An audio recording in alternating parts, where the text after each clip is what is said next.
Welcome, my dear friends. Welcome to today's session. Today, as discussed, we will continue the last topic, that is cracks in the concrete. But before continuing this session, I would like to share my opinion on this crack, that I am totally against happening of this crack.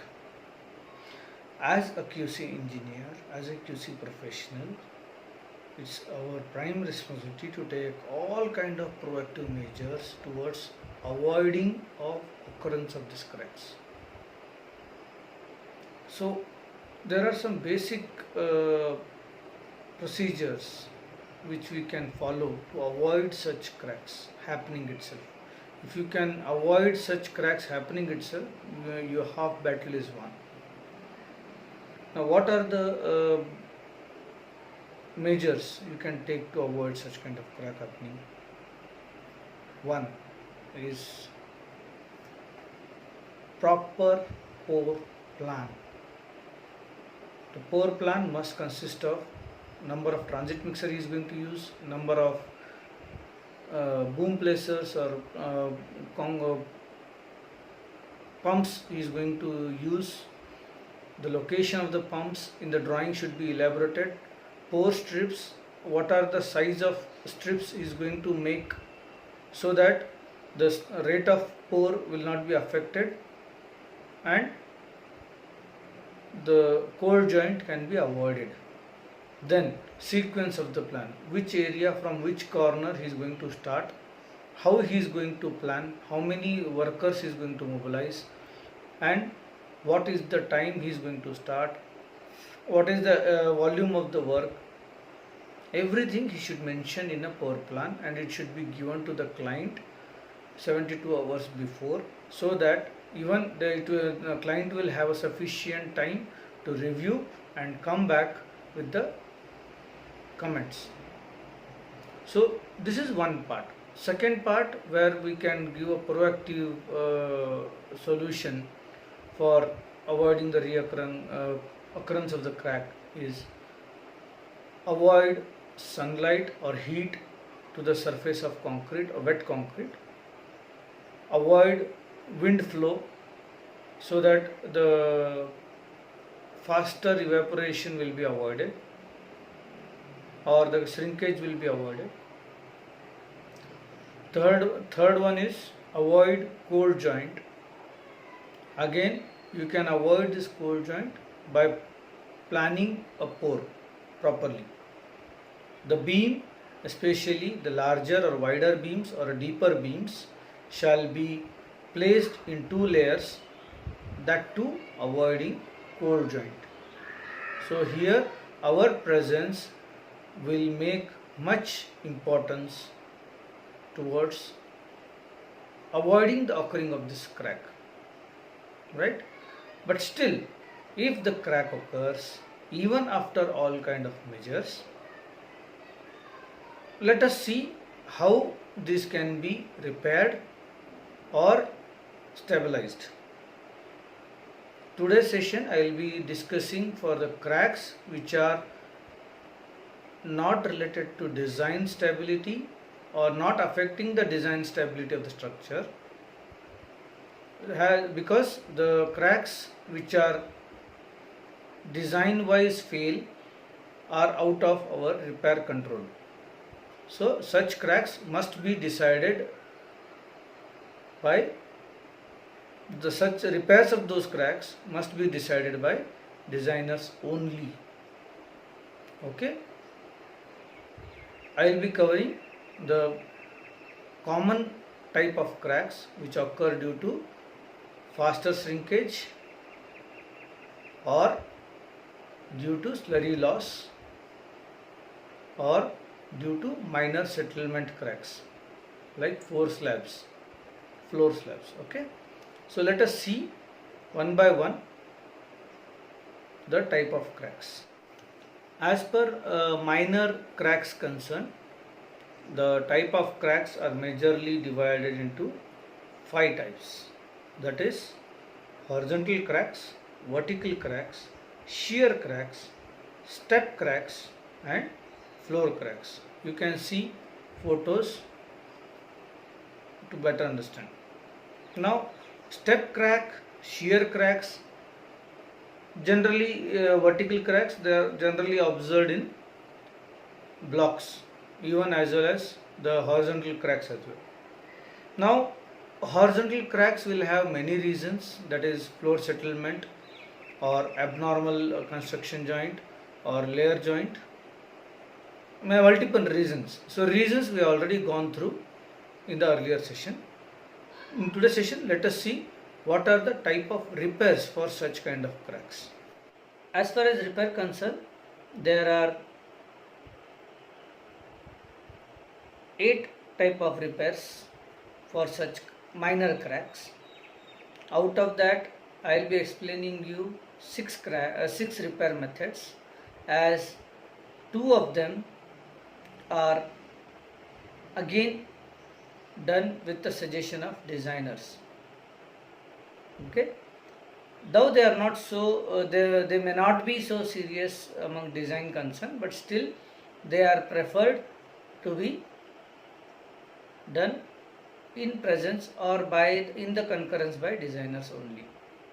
Now, first one is surface repair, stitching, pressure grouting, drill and plug type of crack repair, overlaying, benchmarking, dry pack, and autogenous healing. Let us see the first one, surface repair. When we see surface repair, the first and foremost is make a groove cut in a line of crack. Let it be a haphazard way, but the groove cut should be 6 mm on the top and maybe reducing towards bottom of the size, the height depth will be almost 10 mm, depend upon the crack. Just to explain before starting this, always, as I mentioned in my earlier session, always keep a data regarding cracks. What is the size of crack, depth of crack, width of crack, then seriousness of the crack. You may have to take some core to understand the crack better, right? So I am not going to repeat those things again. So we believe that all data is there. So based on that, you will do the groove marking, groove cutting. Once the groove cutting is done, you have to do a wire brush cleaning till the deep clean. Many times that will not be so deep, or it will not be so clean with a brush. You may have to use blower. So use the blower.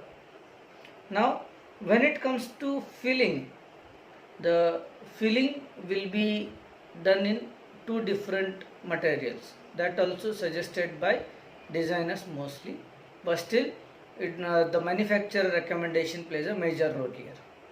So I always suggest involve manufacturer to suggest a better product for those kind of cracks. Now there are some silicone based sealants, acrylic based sealants, cementitious sealants, epoxy sealants, right? So there are many type of, then again there are repair mortars, then high viscosity repair mortars, repair grouts, many things are available in the market. So whatever the pore grade, gun grade is you may have to use the guns in that, and pore grade, yes, you can just pour it from a bucket, maybe there will be a base or hardener. There are many different materials are available in the market. So that is why I always recommend, please involve manufacturer to understand and give a better solution. And I am giving you a only generic idea about crack repairs here. That once your crack is widened, cleaned using blower or maybe sucker, suction pump, or maybe a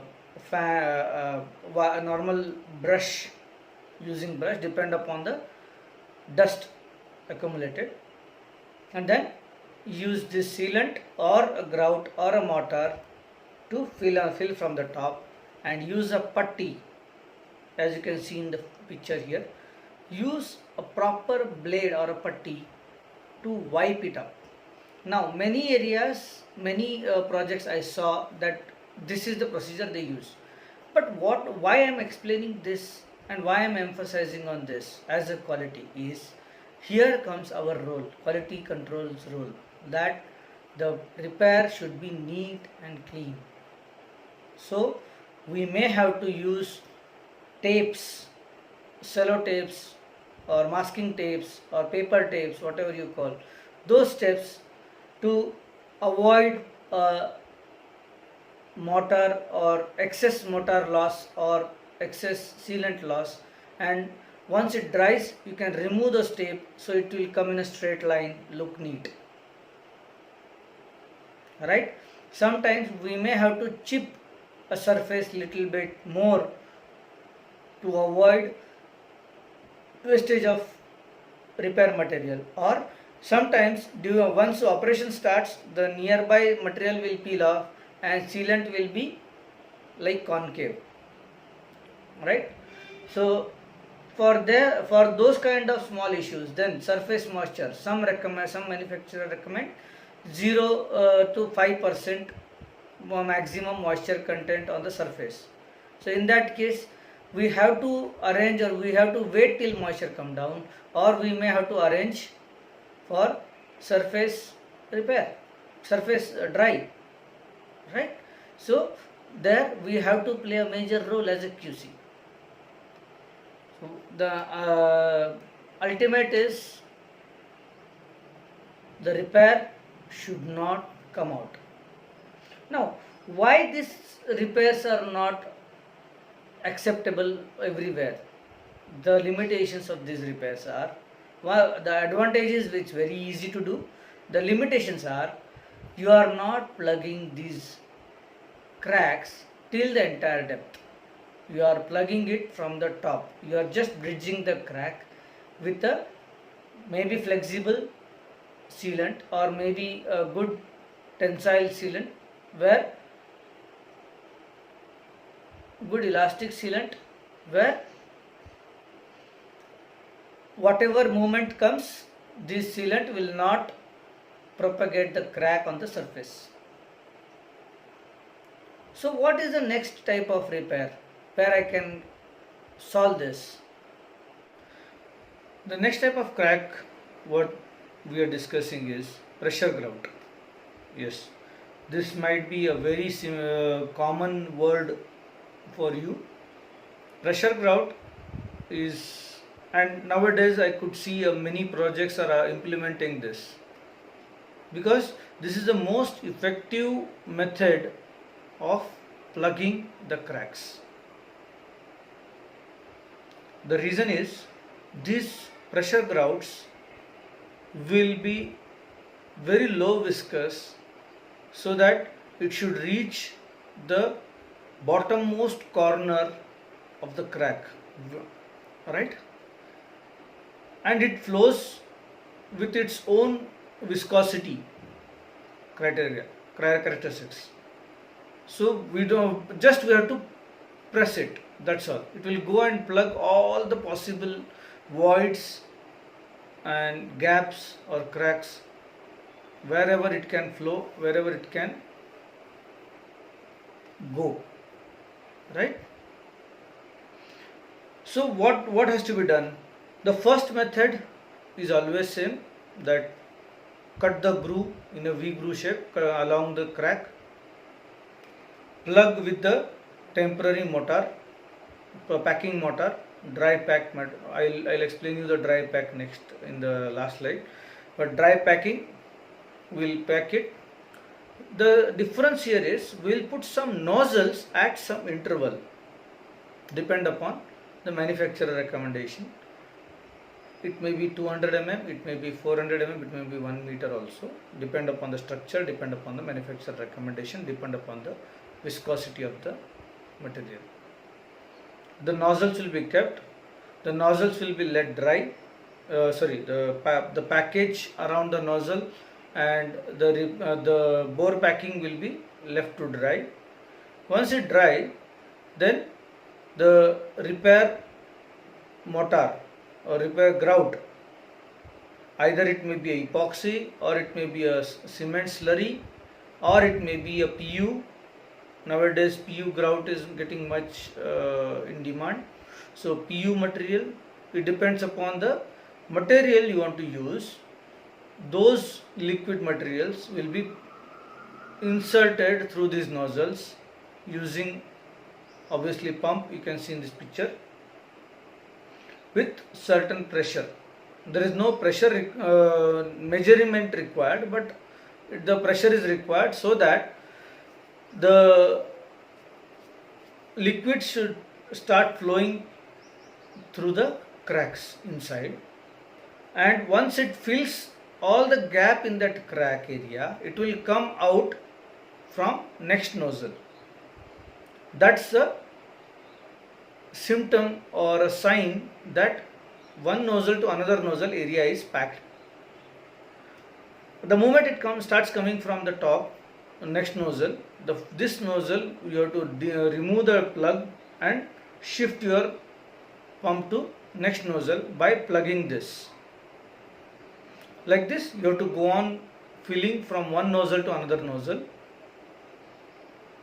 and once all the nozzles are packed, leave it for 24 hours to dry and set, and then you can remove the nozzles and the top bore pack so that you can grind it or repair it as per your convenience. This is most effective method of grouting because it goes till the depth of the crack, as I mentioned. Where it applies? Now, this applies for any kind of cracks, structural cracks, except stability point of view, which are fail. For them, we cannot do that. But these are the cracks where the crack is deep and you need to plug them. With their normal bore packing or dry packing or common repair will not work out. Right? So you might have to go for pressure grouting. After pressure grouting, the next comes is stitching. Stitching, as the word itself says, stitching means the crack which is getting wider with the day. It may be due to settling, or it may be due to movement. It might not be, or maybe directly affecting the stability of the structure, but designer has suggested for avoiding the expansion of this crack or widening of these cracks. For this, stitching is the best method. You can see the photo itself will elaborate. Stitching means the crack has occurred and you are avoiding it to be further widened. So what you will do, you will use C rods or any TMT rod. You will bend it in a C shape and go on like you can see staple pins, no? Like that. It will be pinned around on the both side of crack, and they will be grouted. Once that is grouted,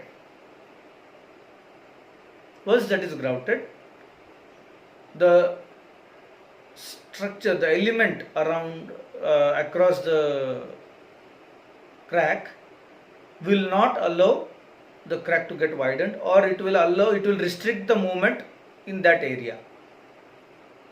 The TMT rods or whatever we have used as a C bars will act as additional reinforcement or shear reinforcement to avoid this crack further widening. There are other methods also nowadays people are using, that is bolting. Because grouting of C bars, again it's a additional method. So nowadays the mechanical anchors have come out. So use 2 anchors on either side of the crack and then put a plate and tight it. So that is again an effective method of stitching. Stitching is very effective method where the crack is widening after days. How to assess this widening? Nowadays, there are earlier there were again some methods to assess this crack is widening or not, like using a glass strips. Glass strip across the crack, keep it for 2-3 days. If glass breaks or glass cracks, it means the wall or the crack is widening or there is a movement in the crack. The other way, cheapest way to assess is using a gypsum plaster. Just do a plaster across 50 mm across the crack to the entire height and leave it to dry for 1 day. Next day, if crack is propagating, the crack will come on surface of the gypsum plaster, where you can easily identify the crack is widening or not. Right? So if you see any symptoms that crack is widening, you can use stitching method for avoiding the widening of the crack. Next comes the drill and plug. Drill and plug, as the name says, you are it's a opposite of stitching. You are using reinforcement across the crack, as the photo says. You are using across the crack the reinforcements and then plugging them using maybe anchor chemicals or anchor grouts, or using hand gun. You are doing the same. The nozzles, you are fixing nozzles and then you are putting by hand gun the silicone sealant or any kind of sealant or mortar or cement slurry or epoxy by using hand gun. You are not using pressure method here. You are using a gravity flow. The gravity flow will come from top nozzle to bottom nozzle, so that you are not using the this means the crack is not so deep, but you want to plug the crack till its depth, possible depth. Right? So same thing, plug all the below nozzles and start from the topmost. Once you feel that the next nozzle will release some chemical movement, the top nozzle close it, start from this, like this. So once you drilling and plugging over, just remove the nozzles, finish the surface with grinding or whatever the finish is required. Your cracks are plugged. But in this case, if cracks are widening, then the crack will propagate on the surface, because the low epoxy grouts will not be so effective for non-pressure grouting. It will not flow towards the gap, it will try to come down with the gravity. So that is why, as I mentioned, only silicone sealant or minor slurries, thicker slurries will work on this area. Next comes is overlaying. Overlaying and blanketing. As I mentioned, these are all directly structural related repair methods, where structural designer must agree or accept this method. But however, we will understand what do you how does that overlaying works. The name itself is there, that you are filling the cracks with normal repair. This will work out for slabs and floors, not for vertical areas or columns or retaining walls, for horizontal surfaces generally. So once the crack occurs, you are treating them with normal bore packing or from only surface repair, and then you are doing a overlay of screed. Generally what happens, the crack happens due to no slope on the provided. So many times the a minor settlement of say 10 mm like this, it might have to happen at some weaker location, or obviously shrinkage is there. If the crack numbers are more, this overlaying will be suggested after consultation of designer. Overlaying in the sense you are filling the gap, then you are doing the screed. Now there are many type of screed: self-leveling screed, the mortar screed which is free flow, high strength, hardener, many kind of toppings are there. So the overlays will be decided by designers or architects many times. The last one, the last repair, what we see here, the last but one, that is dry pack. Dry pack is one of my favorite and most trusted site level repair method for vertical joints, vertical cracks. Vertical cracks, the procedure holds, the first few procedure is same, that is widen it by making a groove, widen the groove, put the SBR or latex or the primer as a bonding agent, make the mortar, non-shrink mortar or a repair mortar or a repair grout material with the consistency of laddu, right? When you press, it should be the solid one, okay? There is no, you can say zero slump. Use it and then use this method, pressure, this palm pressure, and repair it throughout the crack area. I already mentioned in my last session, if you might have observed it, that this repair, when you use this or any worker uses this pressure, it try to penetrate inside the crack and get a solid bond between the surfaces. And obviously, since the width of your palm, the bottom palm is more wide, obviously wider than the crack, then it will make a flat finishing once you cover up. Obviously not with bare hands, you have to use safety PPEs for that, and you may have to use the plate once your finishing rendering completes or filling completes for a final finish. But this pressure will be enough to bond it or penetrate it towards the maximum possible depth of the crack. Correct? It's a very easy dry pack.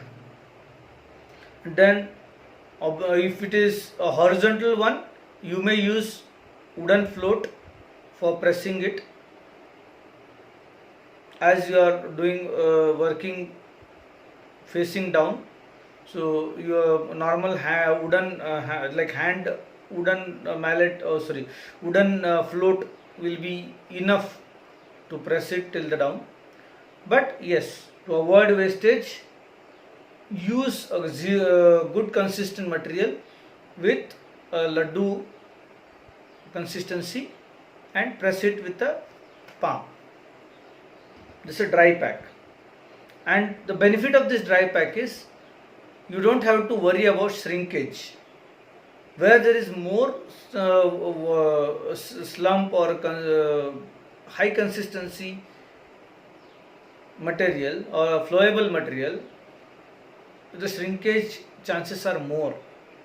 But for this dry pack, the water content you will be selecting is very less, and definitely the shrinkage will be very much lesser. The only limitation of this, you cannot use it for narrow cracks. It is good for wider cracks. So if any cracks are wide and they are structurally safe declared by designer. You just have to make a more wider groove and put a pressure to plug it. That's enough, I believe. And the last one comes is autogenous healing. Autogenous healing, the name itself says that it's a natural process of crack repair that occur in concrete during the presence of moisture itself. The repair is by the combination of mechanical blocking of particles carried into the crack with the water and the deposition of calcium carbonate from the cementitious material. How it works? The autogenous healing occurs by the carbonation of calcium oxide and calcium hydroxide present in the cement.